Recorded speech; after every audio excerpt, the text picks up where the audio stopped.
மரியாள் very big assignment இருக்கிறதுலே பைபிள்ல யாருக்கு மிகப்பெரிய காரியத்தை கொடுத்தாருன்னா மரியாளுக்கு தான். ஆண்டவரை கற்பத்துல சுமக்கக்கூடிய அவ்வளவு பெரிய பாக்கியம், கிருபை. ஆண்டவரே சொல்லி அனுப்புறார். என்ன சொல்லி அனுப்புறார் கேப்ரியல்கிட்ட? கிருபை பெற்றவளே நீ பாக்கியவதி. அந்த கிருபை, ஆண்டவர் மனுஷனா வர போறாரு. அந்த மனுஷனா வரப்போனா ஒரு கன்னியாஸ்திரியின் கற்பத்துல வரப்போறாரு. அது யாருக்கோன்னு காத்திருந்தா அந்த கிருபை மரியாளுக்கு கொடுக்கிறாரு. ஆனா பாத்தீங்கன்னா இவங்க கற்பத்துல சுமந்தது 10 மாசம்தான். ஆனா அடுத்து 30 வருஷம் 33 வருஷம் மனசுல சுமக்கிறாங்க. எப்படி இருந்திருக்கும் பாருங்க. ஒரு பக்கம் சந்தோஷம், மிகுந்த சந்தோஷம், பயங்கர சந்தோஷம் உள்ளுக்குள்ள. ஏன்னா ஆண்டவரே எனக்குள்ள வந்துட்டாருன்னு. ஆனா வெளியே சொல்ல முடியாது. வெளியே யாருக்குமே சொல்ல முடியாது. இவர் ஆண்டவருங்கன்னு சொல்ல முடியாது. இது என் பிள்ளை இல்ல, இது ஆண்டவர் அப்படின்னு யார்கிட்ட சொல்ல முடியுமா? சொல்ல முடியாது. சொல்லக்கூடாதுன்றது ஆண்டவருடைய திட்டம். ரகசியத்தை காத்துக்கொள்ளணும். தினமும் இயேசு எப்படி பார்த்திருப்பாரு? டெய்லி இயேசு எப்படி பார்த்திருப்பாரு? அவரு தகப்பன் யோசேப்பிட்ட போய் வேலை பார்த்திருக்கும் போது இவங்க தூரம் இருந்து பார்த்திருப்பாங்க. ஏசு அதை எடுப்பாருன்னு சொல்லியிருப்பாங்க. ஏசு அதை எடுறா அப்படின்னு சொல்லியிருக்க முடியாது. இப்ப நம்மளா இருந்தா என்ன பண்ணுவோம்? இப்ப நம்ம பிள்ளைய அந்த ஒழுமையில கூப்பிடுவோம். டேய் இது எடுறா அப்படின்னு சொல்லுவோம். இயேசு அப்படி சொல்ல முடியுமா? யோசிப்போ மரியாளோ, எஸ்பெஷலி இன்னைக்கு மரியாதை பாக்குறோம்.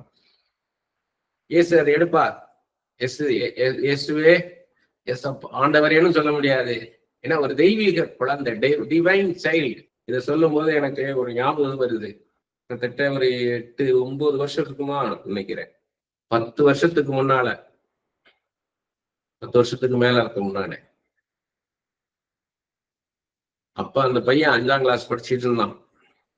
ஒரு அநாத பையனை எடுத்து வளர்த்தாங்க ஒரு சகோதரி.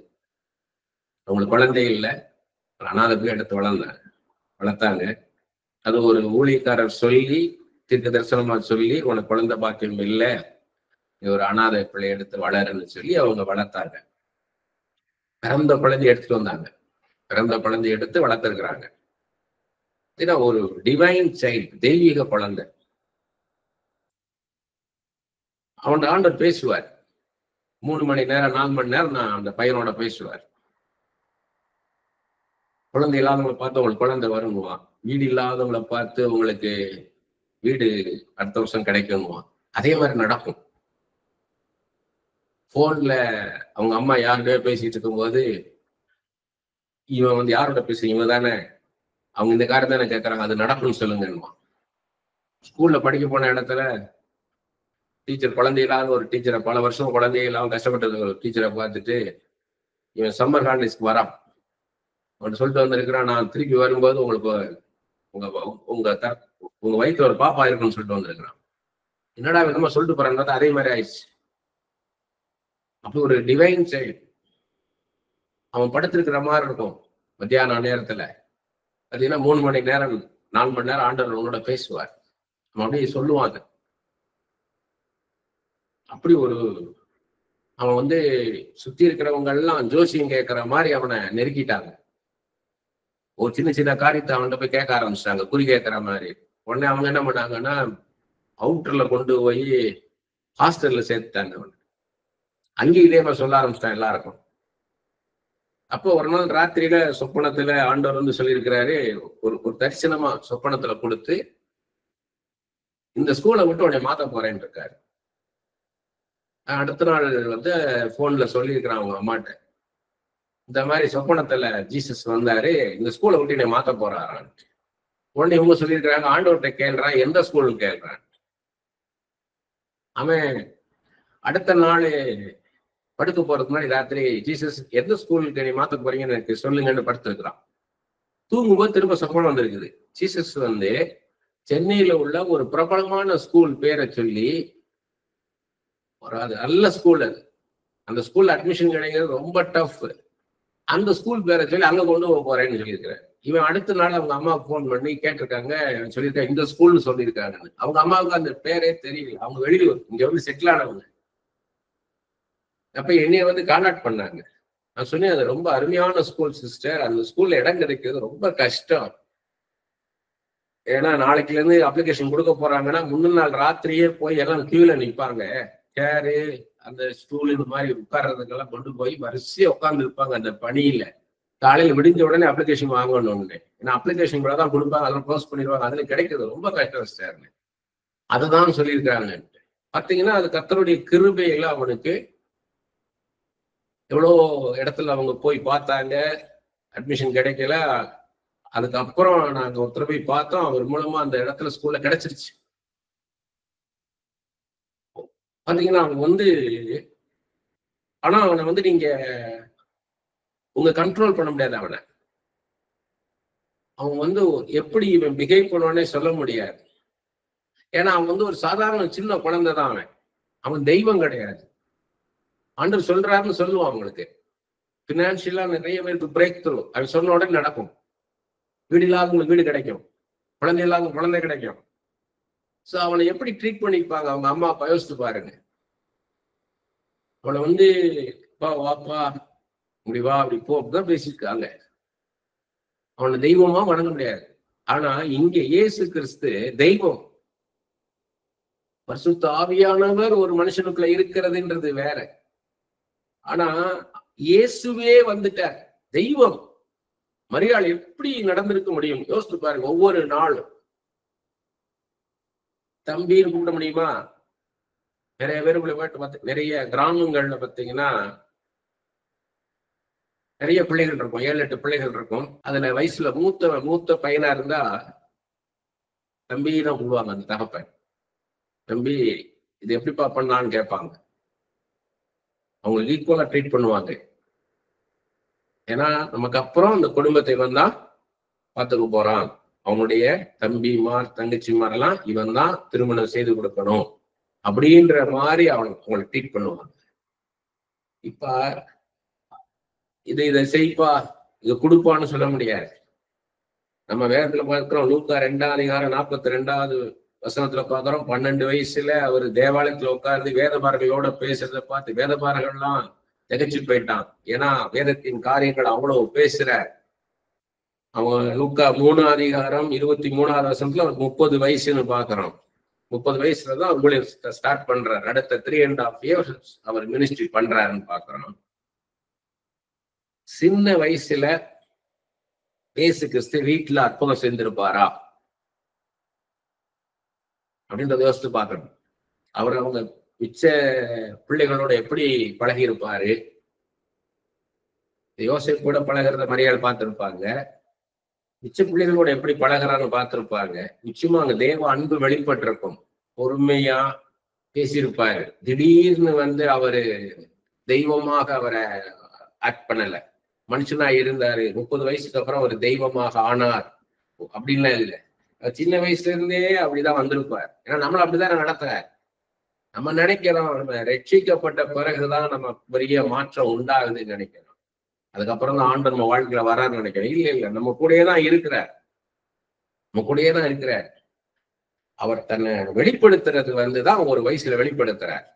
என்னோட 39வது வயசுலதான் நான் ரட்சிக்கப்பட்டேன். அப்பதான் இயேசு என்னோட எப்படி இருந்தார்ன்றத நான் பார்க்கிறேன். He was with me only. நான் பிளைண்டா இருந்தேன், ஆனா அவர் என்னோட தான் இருந்தார். அவளோட தான் இருந்திருக்காரு. கற்பத்திலேயே என்னை தெரிந்து கொண்டார், கலாத்தியர் 1:15 சொல்றார். ஆனா வெளிப்படுத்தினதுதான் தமஸ்குக்கு போற வழியில வெளிப்படுத்துறார். அப்படி போல இவர் வந்து தெய்வம்ன்றது மரியாளுக்கு தெரியும். அப்ப மரியாள் வந்து கானா ஒரு கல்யாணத்துல வந்து சொல்றாங்க, அவர்கிட்ட வந்து நிக்கிறாங்க, இந்த மாதிரி திராட்சை ரசம் தீர்ந்து போச்சுன்றாங்க. ஏன் வந்து அவர்கிட்ட கேட்கிறாங்க? மற்றவங்களுக்கு எல்லாம் தெரியாது இவர் ஆண்டவருங்க, மரியாளுக்கு தெரியும். ஏன்னா அந்த திராட்சை ரசத்தை ப்ரிப்பேர் பண்ணா அதுக்கு பல நாட்கள் ஆகும். அந்த பழைய திராட்சை ரசத்துக்கு தான் வேல்யூ ஜாஸ்தி. நாள் பட வச்சிருக்கணும், பதப்படுத்தணும். திடீர்னு போய் அப்படியே மிக்சியில போட்டு கிரேப்ஸை போட்டு அடிக்கிற மாதிரி அடிச்செல்லாம் கொடுக்க முடியாது. அது ஒரிஜினல் வைன். அது வந்து அந்த திராட்சை ரசம் வந்து ப்ரிப்பேர் பண்ணணும். அது இனிமே நடக்கிற காரியம் கிடையாது, அது கல்யாண வீட்டுக்கு கொடுக்குற அளவுக்கு. அப்ப அதனாலதான் ஒரு மிராக்கிளுக்காக, ஒரு அற்புதத்துக்காக இயேசுட்ட போய் நிக்கிறாங்க. அப்படின்னா ஏன் என்ன அர்த்தம்? அது நம்மளுக்கு என்னன்னா, அந்த நேரத்துல ஆண்டவர் நினைச்சு போய் கேட்கிறாரு. ஆனா அவர் சொல்றாரு, நான் மினிஸ்ட்ரி பண்றதுக்கான டைம் இன்னும் வரல, ஊழியத்துக்கான வேலை இன்னும் வரல, அது பிதாவுடைய காரியத்துல இருக்குது, பிதாவின் கரத்துல இருக்குது, என் வேலை இன்னும் வரவில்லைன்ட்டார். My time has not come டார். மினிஸ்ட்ரி பண்றதுக்கான வேலை இன்னும் வரலன்ட்டார். ஆனா நமக்கு என்னன்னா, அந்த இடத்துல வந்து இயேசு எப்படி நிக்கிறாங்கன்னா, அப்ப ஏற்கனவே ஆண்டவர் அற்புதம் செஞ்சிருக்காரா அவங்க வீட்டுல அப்படின்னு யோசிக்கணும். எவ்ரிடே மரியாதையுடைய லைஃப்ல என்ன நடந்திருக்கும் அதை நம்ம பார்க்கணும். அந்த மூமெண்ட்ல அவ வந்து ஸ்திரீன்ட்டாரு. அப்ப நீ வந்து ஒரு எனக்கு அம்மாவா இருந்தாலும் நீ வந்து ஒரு சாதாரண லேடி தான், ஒரு ஆர்டினரி லேடி தான், ஒரு ஆர்டினரி உமன் தான் நீ. I am god but you are a human being. I may be in flesh but I am god. நான் மாம்சத்தில் இருந்தாலும் நான் தெய்வம், ஆனா நீ ஒரு மனுஷி அப்படின்னு சொல்லிட்டாரு. அப்ப இந்த காரியத்தை வந்து த்ரூ அவுட் தி லைஃப் எப்படி இருந்திருக்கும் யோசிக்கணும். நம்ம இயேசு கிறிஸ்து சீஷர்கள்ட்ட எல்லாம் பேசுறாரு பின்னாடி, அதே போலதான் தினமும் பேசியிருப்பாரு. மிச்ச பிள்ளைகள் முன்னாடி இருக்கிறது வேற. யோசேப்பும் மரியாள் இயேசு கிறிஸ்து இருக்கும்போது சின்ன பையனா இருந்தாலும் அவங்கள்ட்ட என்ன பண்ணிருப்பாரு, அநேக காரியங்களை வாழ்க்கை குறித்து பேசியிருப்பாரு. மரியாள் கேட்டிருப்பாங்க. வீட்டுல வேலை பார்த்துக்கிட்டே, அங்க அடுப்புல வேலை பார்த்துக்கிட்டே இயேசு கிறிஸ்துட்ட கேட்டிருப்பாங்க, ஏன் ஒரு மனுஷன் நல்லா இருக்கிறான், ஒரு மனுஷன் கஷ்டப்படுறான், ஒரு மனுஷன் துன்மார்க்கமா இருக்கான், ஒரு மனுஷன் நல்ல சன்மார்க்கத்துல இருக்கிறான், ஏன் இப்படி எல்லாம் படைப்புகள் இருக்குன்னு கேட்டிருப்பாங்க. நிச்சயமா கேட்டிருப்பாங்க. ஒரு இடத்துல வனாந்திரமா இருக்கு, ஒரு இடத்துல செழிப்பா இருக்குது, ஒரு இடத்துல மழை பெய்யுது, ஒரு இடத்துல மழை பெய்யல, பல கேள்விகளை கேட்டிருப்பாங்க இயேசு கிறிஸ்துட்ட. அப்பெல்லாம் அவர் பேசியிருப்பாரு. யோசிப்பு என்ன பண்ணிருப்பாரு, தச்சு வேலை பார்த்துக்கிட்டே பேசியிருப்பாரு. இந்த வாழ்க்கை குறிச்சு நிறைய கேள்விகளை கேட்டிருப்பாரு யோசிப்பு. ஆண்டவர்கிட்ட கேட்கறதெல்லாம் இவர்கிட்ட கேட்டிருப்பாங்க. அதுக்கப்புறம் பாத்தீங்கன்னா, இப்ப யோசிப்பு வந்து ஒரு சாதாரண மனுஷன் தான், ஒரு தச்சன் தான், ஒரு கார்பெண்டர். அவர் ஏதோ ஒரு மேஜை செய்யும் போது சரியா செய்யலன்னு வைங்க, அவங்க சொல்றாங்க ஒரு டேபிள் இருக்கணும், 2 பக்கம் டிராயர் இருக்கணும், நடுவுல கால் வைக்கிற மாதிரி இருக்கணும் அப்படின்லாம் சொல்றாங்க. எல்லாமே யோசிப்பு எல்லாம் பார்த்துடுறாரு, செஞ்சிடறாரு. செஞ்சு முடிச்ச பிறகு வந்து வாங்க வராங்க. பார்த்தா ஒரு சைடு ஒரு ஹாஃப் வந்து ஓப்பனா இருக்கு, ஒரு ஹாஃப் அப்படியே அடைச்சிட்டாரு யோசிப்பு. டிராயர் வச்சிட்டாரு, 3 டிராயர் 4 டிராயர் வச்சிட்டாரு. இவங்க டேபிள் சைட்ல உட்கார்ற மாதிரி ஆயிடுச்சு. டேபிள்ல சென்ட்ரல்ல உட்கார முடியாம ஆயிடுச்சு. டேபிள்னா சென்ட்ரல்ல உட்காரணும், ஆனா இந்த டேபிள்ல சைட்ல உட்கார்ற மாதிரி பண்ணிட்டாரு யோசிப்பு. அங்க வந்து ஒருத்தவங்க சத்தம் போடுறாங்க யோசிப்ப. சத்தம் போட்டு இயேசுவையும் சேர்த்து சத்தம் போடுறாங்க. அப்ப யோசிப்பு எப்படி இருந்திருக்கும், இல்ல பையன் ஒண்ணும் சொல்லாதீங்க, பிள்ளை ஒண்ணும் சொல்லாதீங்கன்னு இருப்பாரு. ஏன் பிள்ளை என்ன சொல்லக்கூடாது, அவனும் தானே உன்ட வேலை பார்க்கறான் அப்படின்னு சத்தம் போட்டு இருப்பாங்க. உள்ள இருந்து மரியாதை எப்படி பார்த்திருப்பாங்க, அதை எதுவும் சொல்லிடாதீங்க அப்படின்னு சொல்ல முடியுமா? மனசு படபடத்திருக்கும். ஆனா இயேசு அமைதியா இருந்திருப்பாரு. ஏன்னா மனுஷர்கள் எப்படி இருக்கணும்ன்றத வாழ்ந்து காமிச்சிருக்கிறாரு அவரு. சின்ன வயசுலயே பாக்குறோம், கீழ்ப்படிந்திருந்தார், தாய்க்கு தகப்பனுக்கும் கீழ்ப்படிந்திருந்தார்னு பாக்குறோம். இதெல்லாம் நம் தாய்மார்களுக்கு இதெல்லாம் தீர்க்க தரிசன வார்த்தை. உங்க பிள்ளை வந்து ஏதோ உள்ள திறமசாலையா இருக்குது, நல்லா பாட்டு பாடுது, நல்லா மியூசிக் வாசிக்கணும், தலையில தூக்கி வச்சிடக்கூடாதுன்றதுதான். இயேசுவும் அங்க தெய்வமே குழந்தையா இருந்தா, ஆனா கீழ்ப்படிந்து இருந்தார் தாய் தகப்பனுக்கு. அதனாலதான் தாயும் தகப்பனையும் கனம் பண்ணுவாயாகன்னு கமாண்ட் கொடுத்தாரு. பிள்ளைகளை எப்பவுமே நம்ம பண்ண பண்ணிடக்கூடாது, தலைக்கு மேல உயர்த்தி வச்சிடக்கூடாது. எவ்வளவு திறமசாலியா இருந்தாலும் சரி, எவ்வளவு பக்தியா இருந்தாலும் சரி, எவ்வளவு நல்ல குவாலிட்டி இருந்தாலும் தாய் தகப்பனுக்கு கீழே அடங்கிதான் இருக்கணும். இது கர்த்தருடைய கட்டளை. இஃப் இல்ல, ஷுட். நீ உன் தாய் தகப்பனை கனம் பண்ணினால் உனக்கு நீடித்த நாட்களை தருவேன், உன்னை கனம் பண்ணுவேன்னு சொல்லல. நீ தாய் தகப்பனுக்கு அடங்கியே இருக்கணும். கனப்படுத்த என்ன, கீழ்ப்படிந்து இருக்கணும். கீழாக இருந்து படிந்து இருக்கணும் தான் கீழ்ப்படிந்து. டெல்லிக்கு ராஜாவானாலும் டெல்லிக்கு மந்திரியா இருந்தாலும் பிள்ளைதான். பிள்ளை அப்படி இருந்தா தான் பின்னாடியும் அப்படி அடங்கி இருப்பாங்க. பிள்ளையானவனை நடக்க வேண்டிய வழியில நடத்து, அப்பொழுது முதிர்வேல அதை விடாதிருப்பான்னு நீதிமொழி 22:6 பாக்குறோம். பிள்ளையானவங்க கடைசிக்கு அப்படிதான் வளர்க்கணும். இல்லைன்னா ஒரு ஸ்டேஜ் போகும்போது பிள்ளைகளை விட அப்படியே அவங்க சொல்றதெல்லாம் நீங்க கேட்க ஆரம்பிச்சீங்கன்னா பின்னாடி அவங்க சொல்றதை நீங்க கேட்டாகணும். இப்படிதான் என் வாழ்க்கையை அமைச்சுக்க போறேன், நான் படிக்க போல, நான் இப்படி போறேன், பிசினஸ் பண்ண போறேன்னா என்ன பண்ணுவீங்க? ஆவிக்குரிய வாழ்க்கையில, ஆவிக்குரிய ஜீவிதத்துல பயங்கரமான அபாயங்கள் இருக்கு. திடீர்னு பார்த்தீங்கன்னா ஒரு பையன் சொப்பனம் பார்த்தேன்னு சொல்லிட்டு திடீர்னு ஒரு பையன் என்ன பண்ணிட்டான், ஆண்டவர் என்னோட பேசினாரு, என்னை வெளிநாட்டுல போய் படின்ட்டாரு.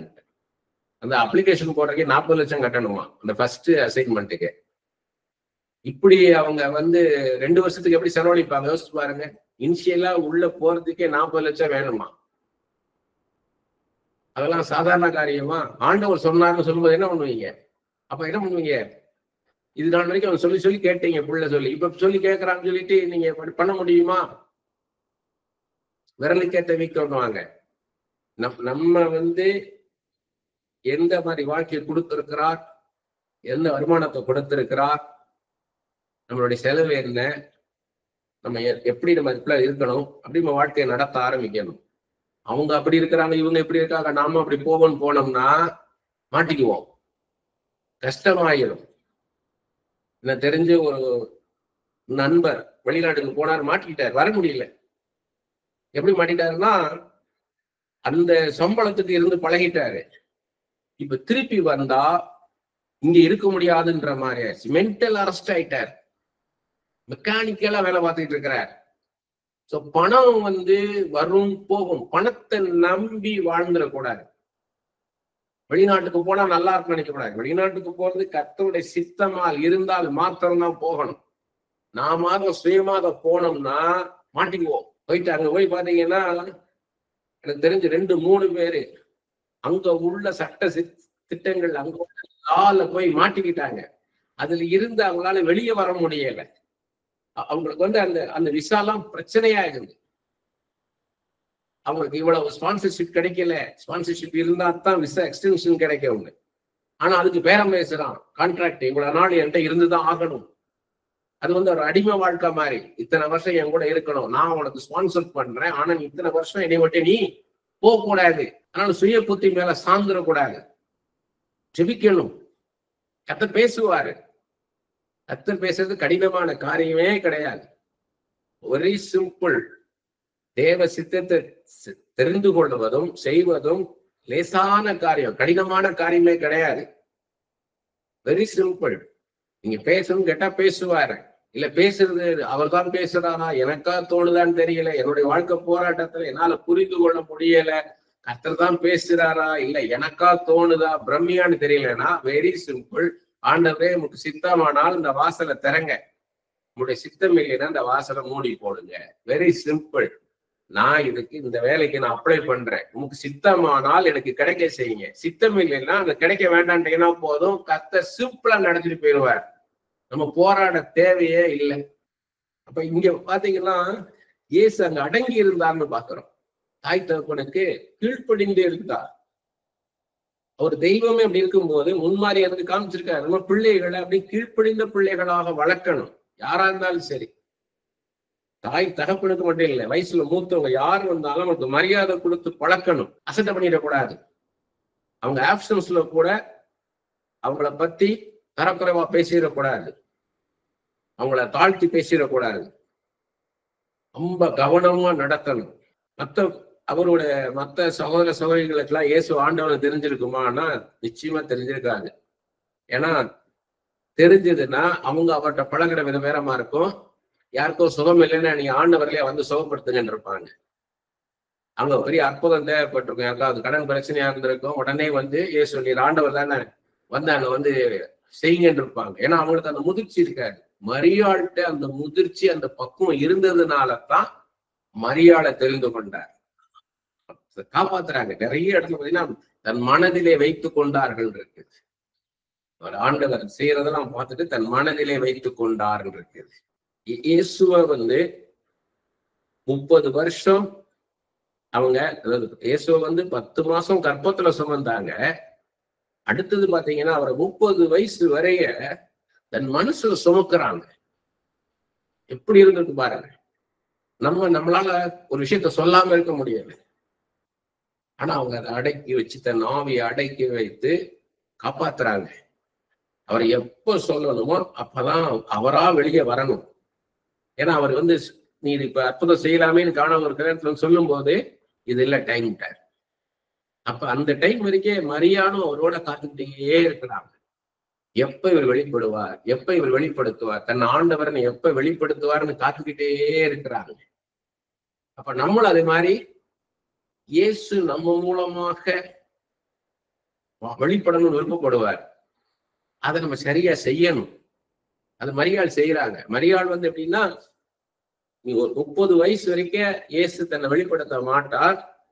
அதுக்கு மரியாள் கோஆபரேட் பண்ணணும். ஆனா நமக்கு அப்படி இல்லை. இயேசு வெளிப்பட்டுட்டார். அவரு இப்ப பரிசுத்த ஆவியானவராக மாம்சமான யாவர் மேலும் என் ஆவியை ஊற்றுவேன்ட்டார். எந்த மனுஷனா இருந்தாலும் சரி, அவனுக்குள்ள வாசம் பண்ணி வேண்டாரு. அப்ப நம்ம வெளிப்படுத்தணும்ன்ற அந்த ஆசை நமக்கு வேணும். இயேசு நான் எப்படி வெளிப்படுத்தலாம், இயேசு எப்படி வெளிப்படுத்தலாம்னு. இன்னைக்கு காலையில கூட பாத்தீங்கன்னா சர்ச்சுக்கு போறோம். அந்த கால் டாக்ஸில போகும்போது அந்த டிரைவர் அவர்கிட்ட சொல்லணும், நானு ஆண்டவரே இவர்கிட்ட எப்படி நம்ம பேசணுமே ஆண்டவரே. ஏன்னா 5 நிமிஷம் தான் எங்க வீட்டுல இருந்து சர்ச்சுக்கு போறதுக்கு. அந்த 5 நிமிஷத்துக்குள்ள நான் இவருக்கு இயேசு பத்தி சொல்லணும். இதுதான் நிறைய பேருக்கு எப்படி சொல்றது யோசிப்பீங்க. அப்ப இயேசு பத்தி எப்படி சொல்லணும்னு அப்ப அவருக்கு நான் சொன்னேன், மிச்ச கால் டிரைவர்ஸ் எப்படி, மிச்ச கால் டாக்ஸி டிரைவர்ஸ் எப்படி பிஹேவ் பண்ணுவாங்க, அவங்களுக்கு உங்களுக்கு என்ன டிஃபரன்ஸ்ன்றது சொன்னேன் நான். அவங்க நம்ம கால் டாக்ஸியை புக் பண்ணும்போது அக்செப்ட் பண்ணிடுவான். ஆனா ஒரே இடத்துல நின்றே இருப்பான். 5 நிமிஷம் ஆகும், 6 நிமிஷம் ஆகும், 7 நிமிஷம் ஆகும், அங்கேயே தான் நிற்பான். அது ஒரு பெட்ரோல் பங்கா இருக்கும்.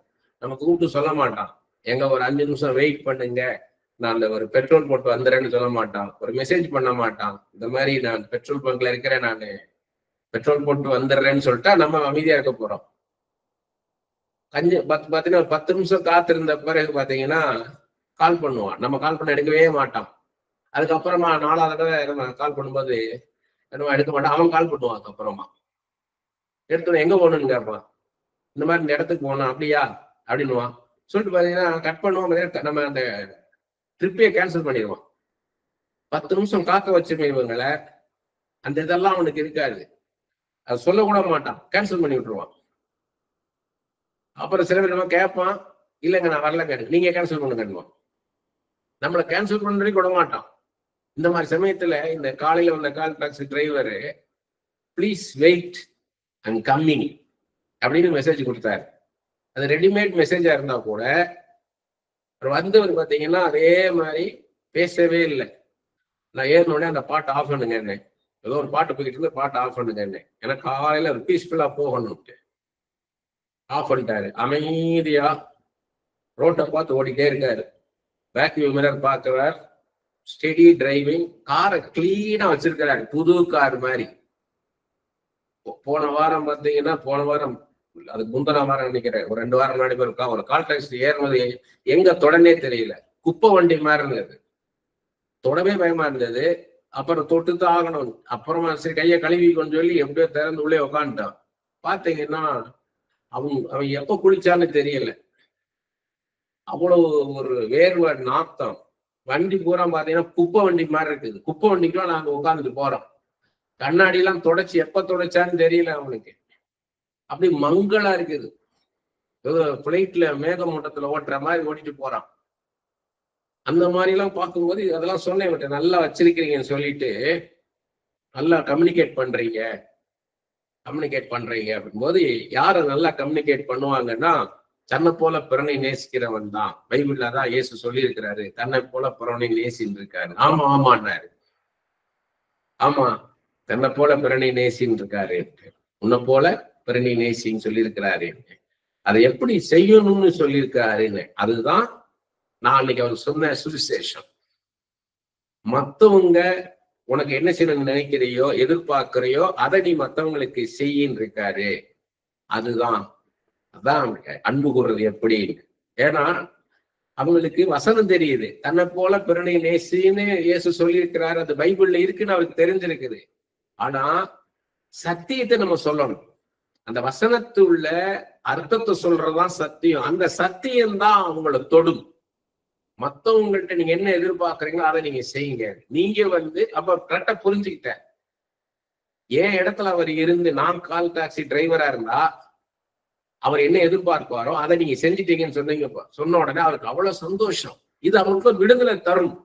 அதான் யோவான் 8:32 சொல்லும், சத்தியத்தை அறிந்து கொள்ளுங்கள், சத்தியம் உங்களை விடுதலை ஆக்கணும். அப்படி போல நம்ம ஆப்பர்ச்சுனிட்டி எதிர்பார்க்கணும். எவ்ரி மூமெண்ட் ஆண்டவரே நான் எப்படியாவது நம்ம பத்தி இன்னைக்கு யாருக்காவது ஒருத்தருக்கு சொல்லணும் ஆண்டவரே, எனக்கு அதுக்கான வாய்ப்பு கொடுங்க ஆண்டவரேன்னு கேட்கணும். அப்ப ஆண்டவர் அந்த ஆத்துமாக்களை கொண்டு வருவார். ஏன்னா ரட்சிப்பு கர்த்தருடையது, ரட்சகர் கர்த்தர், ஊழியம் அவருடையது, ஆத்துமாக்கள் அவருடையது. நம்ம கையில எதுவுமே கிடையாது. அப்படி என்ன அர்த்தம்? அவர்கிட்ட கேட்டா போதும், எனக்கு ஆத்துமாக்களை தாரும் ஐயா, எனக்கு ஆத்துமாக்களை தாருன்னு கேட்டா போதும். எனக்கு ஆத்துமாக்களை தாரு, நான் ஊழியம் செய்யறாண்டவரே, ஆத்துமாக்களை தாரு நம்ம தான் கேட்கணும். இங்க பாருங்க, அவங்க மரியாள் செஞ்ச பெரிய ஊழியம் அது. மரியாள் கொடுக்கப்பட்ட ஊழியம் என்ன? இந்த ரகசியத்தை காத்துக்கொள்ளணும். இயேசு குழந்தையா கொடுத்துட்டாரு, இத அவங்க காத்துக்கொள்ளணும். 30 வயசு வரைக்கும் இந்த ரகசியத்தை அவங்க காத்துக்கொள்ளணும். அதுக்கப்புறம் என்ன நடந்தது யோசிச்சு பாருங்க. அவங்க ஊழியம் செய்ய ஆரம்பிச்சிட்டாரு. ஆனா ஒரு கல்யாணத்துல இருந்து அற்புதங்கள் நடக்க ஆரம்பிச்சிருச்சு. இந்த அற்புதங்கள் எல்லாம் இப்ப எல்லாருக்கும் வெளியரங்கம் ஆயிருச்சு. இப்ப மரியாதை எல்லாரும் எப்படி பார்த்திருப்பாங்க? அந்த சுத்தி இருக்கிறவங்க எல்லாம் எப்படி பார்த்திருப்பாங்க? அப்ப இத்தனை வருஷம் இந்த குழந்தைய நீ பார்த்திருக்கிய, கேட்டிருப்பாங்க நிறைய பேர் மரியாள்கிட்ட. இதெல்லாம் நீ சொல்லலையே எங்கள்கிட்ட, எப்படி சொல்லாம இருந்த?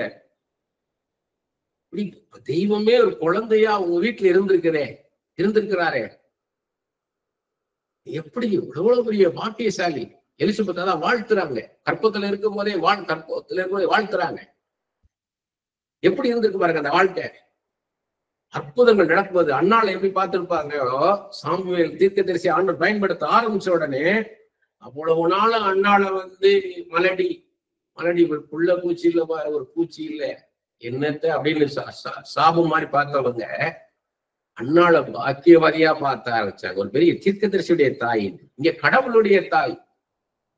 அதனால கடவுளுடைய தாய் நீ, இந்த கற்பத்தை நீ சுமந்திருக்கு, கற்பத்துல இந்த எப்படி யோசித்து பாருங்க. சரி, அப்படியே போச்சா? இல்ல, அதுதான் சிமியோன் சொன்னான், உன் ஆத்மா ஒரு பட்டயம் வெட்டி போடுன்னு. சிலுவையில தொங்கும் போது மரியாள் எப்படி பார்த்திருப்பாங்க? சிலுவையில தொங்கும் போது மரியாளுடைய மனசு எப்படி இருந்திருக்கும்? முதல்ல அவளா இருந்தாங்க, இவர் எப்ப ஆண்டவரா தன்னை வெளிப்படுத்துவாரு, எப்படி ஆண்டவர் தன்னை வெளிப்படுத்த போறார், மனுஷன் கிடையாதுன்னு அந்த ஆவல் இருந்திருக்கும். காரணம் அவர் கல்யாணத்துல அது நடந்துருச்சு. 3 ஆண்டுகள் அவர் ஊழியம் செய்யறாரு. அப்போ மரியாளுக்கு ஒரு விடிவு காலம் வந்துருச்சு. அவ்வளவு நானும் இருந்த சஃபகேஷன் போயிருச்சு. அதுக்கப்புறம் பாத்தீங்கன்னா அந்த சீஷர்களோட உட்கார்ந்து இயேசு கிறிஸ்து பேசும்போது மரியாளும் கூட இருந்து பார்த்திருப்பாங்க. அவர் என்னெல்லாம் பேசுறாரோ, ஊமைகளா பேசுறாரு, தனியா இருக்கும்போது ரகசியங்கள் எல்லாம் பேசுறாரு, தேவ ரகசியம், தேவனுடைய ராஜ்யத்தின் ரகசியத்தை எல்லாம் பேசுறாரு. அப்பெல்லாம் மரியாளும் கேட்டிருப்பாங்க. அவங்களும் பேதுரு போல மத்தேயு போலதான் இருந்து பார்த்து கேட்டிருப்பாங்க. அப்ப சிலுவையில போன உடனே எப்படி யோசிச்சு பாருங்க, அவங்களும் பேதுரு மாதிரி மத்தேயு மாதிரி தான் இருந்திருப்பாங்க. இவர் திருப்பி வருவாரு அப்படின்ற விசுவாசம் இருந்திருக்குமான்னு தெரியல. எவ்வளவு அழுதுருப்பாங்க யோசிச்சு பாருங்க. ஒரு பிள்ளைய நீங்க அடாப்ட் பண்ணி வளர்த்தீங்கன்னா அது கொஞ்ச நாள் உங்க பிள்ளையாவே தான் தெரியும். பிள்ளையாதான் தெரியும். தெரிஞ்சு ஒரு சகோதரி ஒரு பிள்ளைய எடுத்து வளர்த்தாங்க. ஒரு காலகட்டம் நான் வரும்போது ஒரு காரியத்துக்காக அந்த பிள்ளைக்கு உதவிக்காக போய் பல பேரை பார்த்தாங்க. யாருமே உதவி செய்யல. ஏன்னா அதை அவங்க எதிர்பார்க்கல. அவங்களெல்லாம் பெருசா பார்த்தாங்க அந்த மனிதர்கள் எல்லாம். ஆனா அவங்க யாருமே உதவி செய்யல. வீட்டுல உட்காந்து அழுதாங்க. வீட்டுல வந்து இவங்கெல்லாம் நான் எவ்வளோ நம்பினேன், யாருமே உதவி செய்யலையே எனக்கு. அந்த பிள்ளைக்கு ஒரு உதவி செய்யலையே. அப்ப தன் பிள்ளையா நினைச்சு அப்படியே அரவணைச்சிட்டாங்க. அந்த பிள்ளைய உயிருக்கு உயிரா நேசிக்க ஆரம்பிச்சிட்டாங்க. அந்த பிள்ளைய வந்து இப்படி உதவி செய்யலையேன்ற போது கலங்கிட்டாங்க. அப்ப மரியாள் வந்து இவர் ஆண்டவர் தானே அப்படி வந்து பார்க்கல, தன் பிள்ளையா பாக்குறாங்க. ஏன்னா அப்படி பிள்ளையா பார்ப்பாங்கன்றதான் அந்த கிருபி அவங்களுக்கு கொடுத்தார் ஆண்டவர். பிள்ளையா வளர்த்து உருவாக்குவான்றதுக்காக ஆண்டவர் வந்து அங்க பிறக்கிறார். வந்து சிலுவையில மரிச்சவனை எப்படி இருந்திருக்கு யோசித்து பாருங்க. இன்னைக்கு நமக்கு தெரியும் இயேசுக்கு உயிரோட எழுந்திருப்பாரு. ஆனா அவங்களுக்கு தெரியுமா? தெரியாது. பேதுருவெல்லாம் மீன் பிடிக்க போறேன்ட்டார். அவரோட சேர்ந்து எல்லாம் மீன் பிடிக்க போயிட்டாங்க. எல்லாம் ஓடி போயிட்டாங்க இயேசுவை விட்டு. மரியாள் எப்படி இருந்திருப்பாங்க? அந்த 3 நாட்கள் எப்படி இருந்திருப்பாங்க? சிலுவையில அடிச்சாச்சு, எல்லாரும் போயிருப்பாங்க. மரியாள் மட்டும் அந்த இடத்துல அழுதுட்டே இருந்திருப்பாங்க. கூட கிளையோப்பா மரியாளும் மகலினா மரியாளும் நின்றுட்டாங்க. பைபிள் அப்படிதான் இருக்கு. அவங்க நின்று பார்த்திருப்பாங்க. அவங்க வந்து இடி இடிச்சு மழை பெஞ்சு அதெல்லாம் ஆயிருக்கும். தன் பிள்ளை சிலுவையில தொங்குறத பார்க்கும்போது ஒரு தாய்க்கு எப்படி இருந்திருக்கும்? இந்த எல்லார காட்டிலும் மரியாள் ரொம்ப வாடி இருந்திருப்பாங்க, வருந்தி இருப்பாங்க, துக்கப்பட்டிருப்பாங்க. ஒரு தாயின் உள்ளம். ஏன்னா ஆண்டவர் சொல்றாரு, ஒரு தாய் தேற்றுவது போல தேற்றுவேன்றாரு. அப்ப ஒரு தாய் உள்ளம் எவ்வளவு கஷ்டப்பட்டிருக்கும். அதுக்கப்புறம் உயிரோட எழுந்து வந்து எல்லாருக்கும் தரிசனமாகிறாரு. இவங்களுக்கு தரிசனமாக இருப்பாரு. அதோ பரலோகத்து ஏறி போறாரு. இவங்களும் பார்த்திருப்பாங்க மரியாளும். அவ்வளவுதான் முடிஞ்சிச்சுன்னு நினைச்சிருப்பாங்க. சோ அவருடைய வந்தா அவருடைய ஊழியத்தை நிறைவேற்றினார், போயிட்டார்னு நினைச்சிருப்பாங்க. அதுக்கு அடுத்து பெந்தைக்கோஸ்தே நாள் அங்க மரியாள் இருக்கிறாங்க. அந்த மேல் அறையில எல்லாரும் தரித்திருங்கள் அப்படின்னு இருக்கிறார். ஜெபத்துல இருக்காங்க. அங்க வந்து அந்த பரிசுத்த ஆவியானவராக இறங்கி வர்றார். பரிசுத்த ஆவியானவரை இறங்கி வரும் பொழுது மரியாள் மீது இறங்கி வர்றார்.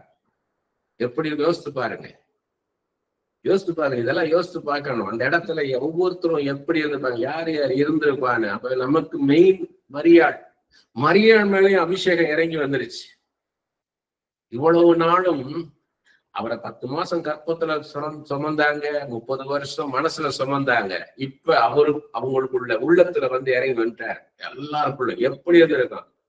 அதுக்கப்புறம் என்ன பண்ணிப்பாங்க? பேதுரு மாதிரி இவங்களும் ஊழியம் பண்ணியிருப்பாங்க. பேதுரு மாதிரி, மத்தேயு மாதிரி, அப்போஸ்தலன் யோவான் மாதிரி மரியாளும் ஊழியம் பண்ணியிருப்பாங்க. இயேசு கிறிஸ்து பத்தி சாட்சி சொல்லியிருந்திருப்பாங்க. பேதுரு வந்து சொல்றாரு இல்லையா, எப்படி இருந்தார் இயேசு கிறிஸ்து தங்களோட இருந்து. மத்தேயு சொல்லியிருப்பாரு, அப்படி எப்படி வரி வசூலிக்கிறார் இருந்தாரு, எப்படி இயேசு கிறிஸ்து வந்து அவர் வாழ்க்கை மாறிச்சு. அப்ப மரியாளுடைய சாட்சி எப்படி இருந்திருக்கும்? நான் சுமந்தேன், என் கற்பத்துல சுமந்தேன், நான் உன்னதமான பாத்திரம், நான் என் கற்பத்துல நான் சுமந்தேன் எவ்ரிடே. எப்படி நான் வீட்டுல நான் வளர்த்தேன் பிள்ளையா. அவர் எப்படி எல்லாரும் கேள்வி கேட்டிருப்பாங்க.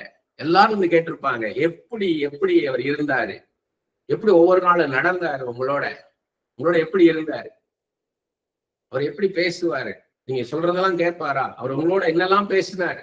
இன்னைக்கு பில்லி கிரஹாம் வந்து அமெரிக்க ஜனாதிபதிகள் எல்லாம் சந்திச்சாருன்னு சொல்லி அவருடைய சுயசரிதத்தில் எழுதியிருக்கிறாரு. அதை படிக்கும் போது நம்மளுக்கு அவ்வளவு ஆர்வமா இருக்குது.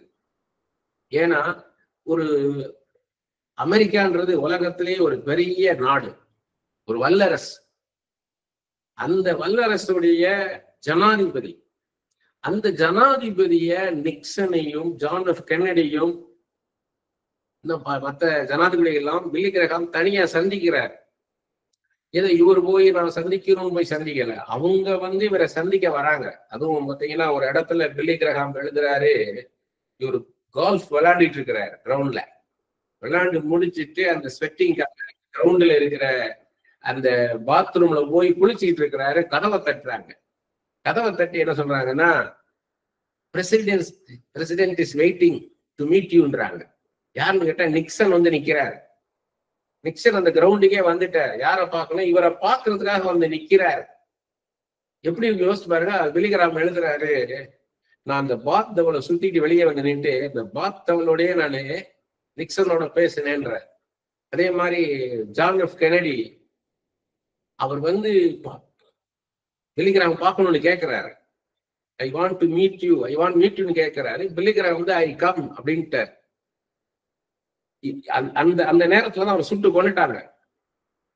அப்ப எல்லாரும் கேட்கிறாங்க பில்லி கிரஹாம்கிட்ட, நீங்க வந்து ஜான் எஃப் கென்னடிய கடைசியா எப்ப பாத்தீங்க, எப்ப பேசுனீங்க கேட்கிறாங்க. என்னை பார்க்கணும்னு கேட்டாரு, நான் மீட் பண்ணிருக்கணும், ஏதோ ஒரு விஷயம் என்கிட்ட ஷேர் பண்ணணும்னு நினைச்சிருக்கிறாரு, அதுக்கு முன்னாடி அவரை சுட்டுட்டாங்கன்றாரு. அப்ப இப்ப நம்ம பில்லி கிரஹாம் இப்ப உயிரோட இருந்தாருன்னா, அவர் இங்க வந்திருக்கிறாரு, சென்னைக்கு வந்திருக்காரு, நான் போய் பார்த்தேன்னா அவர்கிட்ட என்ன கேட்பேன்னா, வின்சன் சர்ச்சில் மீட் பண்ண மூமெண்ட் எல்லாம் அதுல எழுதியிருக்கிறார். வின்சன் சர்ச்சில் எப்படி மீட் பண்ணாரு, அந்த மூமெண்ட் எப்படி இருந்ததுன்னு எழுதுறாரு. வின்சன் சர்ச்சில் மாதிரி யாரும் பேச முடியாது. அவர் நின்று பேசினாருன்னா அப்படி இருக்குமா? அதாவது அவ்வளவு ஒரு பவர்ஃபுல் ஸ்பீக்கர் அவங்க எல்லாம். ரெட்டரியன் அப்படின்னு போட்டிருக்கு, ஒரேட்டர் வேற, அதுக்கும் மேல அவங்க பேசி அதை பேசினாங்கன்னா அப்படித்தான் அப்படின்னு இருக்கும். அப்படிப்பட்ட ஒரு ஆளை வந்து பில்லி கிரஹாம் பார்க்க போறாரு. ஆனா சாதாரணமா ஒரு குள்ளமா இருந்திருக்காரு வின்சன் சர்ச்சில். நியூஸ் பேப்பர்ல இருக்கிற விஷயத்தெல்லாம் கேட்டிருக்காரு, இதெல்லாம் பாத்தீங்களா, இதெல்லாம் பாத்தீங்களான்னு கேட்டிருக்கிறாரு. பில்லி கிரஹாம் அதை பத்தி எல்லாம் அவர்கிட்ட பேசுறாரு. அது மூமெண்ட் எழுதிக்கிறார். இந்திரா காந்தியை வந்து பில்லி கிரஹாம் சந்திச்சது, இந்திரா காந்தியோட என்னெல்லாம் பேசினாரு அப்படிலாம் எழுதியிருக்கிறாரு.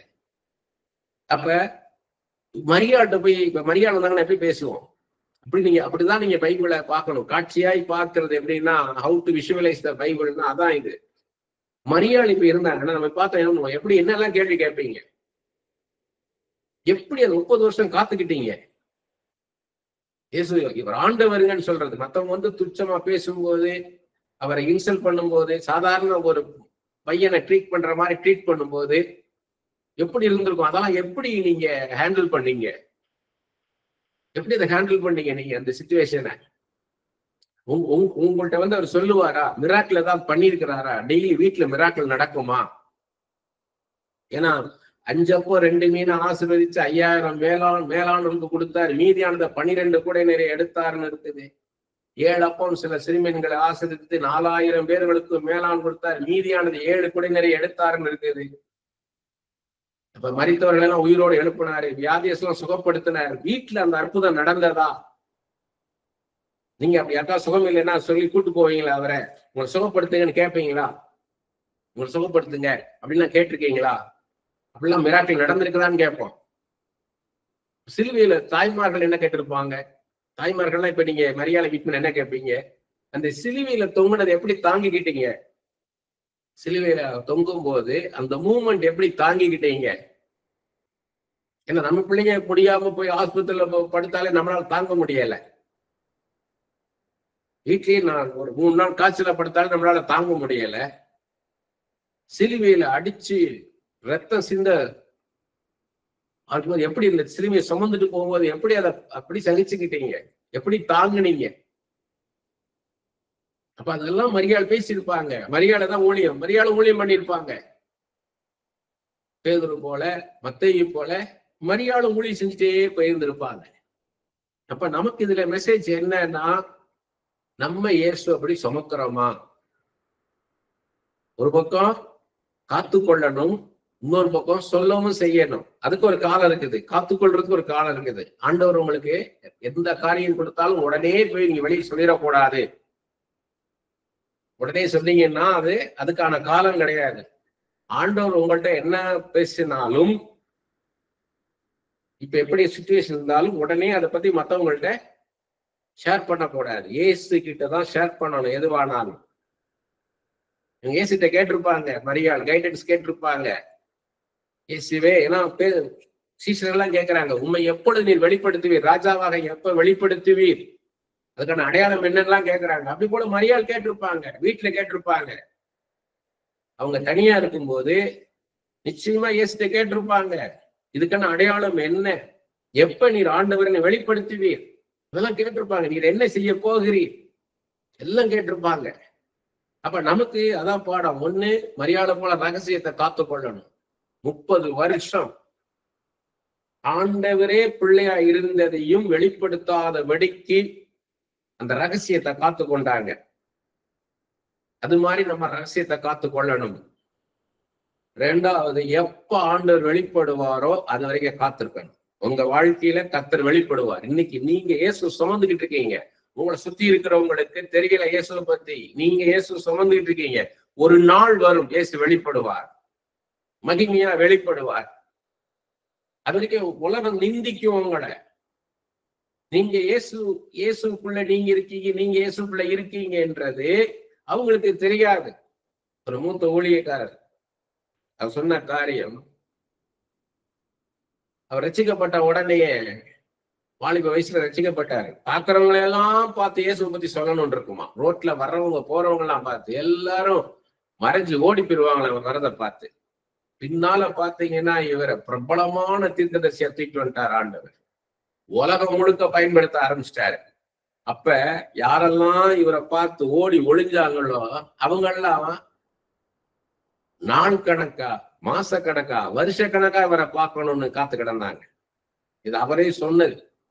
அவரை பார்க்கறதுக்காக வெளிநாட்டுல இருந்து வந்து வெயில்ல உட்கார்ந்து இருந்தாங்க. நான் போய் கேட்டேன், இப்ப உங்களை பாக்குறதுக்காக இப்படி காத்திருக்காங்கன்னா, அப்பதான் சொன்னாரு, இவங்க எல்லாம் ஒரு காலத்துல என்னை பார்த்து ஓடி ஒளிஞ்சவங்க. ஐயோ வந்துட்டான் இயேசு பத்தி சொல்லுவான்னு ஓடி ஒளிஞ்சவங்க, இன்னைக்கு என்னை பார்க்க வந்து காத்து கிடக்குறாங்க. அப்படி போல உங்கள்கிட்ட இருக்கிற ஆண்டவரை பார்க்க காத்து கிடப்பாங்க. இன்னைக்கு யார்கிட்டலாம் நீங்க சொல்ல முடியாம அப்படியே இது வரைக்கும் வரும் தொண்டை வரைக்கும் இயேசு பத்தி சொல்லிடணும்னு, இயேசு பத்தி சொன்னாலும் ஏத்துக்காரங்களா இருந்திருப்பாங்க. அப்படிலாம் கூட்டம் இருந்திருக்கும். ஆனா இவங்க எல்லாம் இயேசு பத்தி சொல்லு அப்படின்னு கேட்கக்கூடிய காலம் உண்டு.